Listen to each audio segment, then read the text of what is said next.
Hello all, welcome back to Excel Skill. Here I have the team list and the list of the presentees who have attended this session. Now I want to take out the absentees from the team list. So in order to do that, we can use the filter function. Give equals, type filter, open the parenthesis, choose the team, that is the array, give comma and type not, then open the parenthesis again. You need to give the logical test, that is the counted.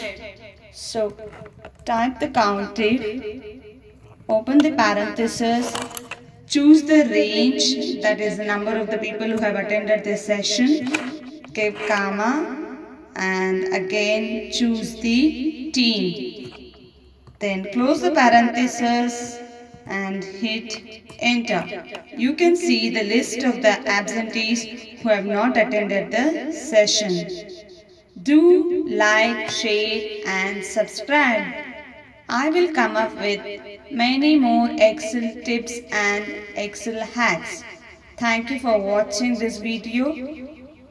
Do subscribe.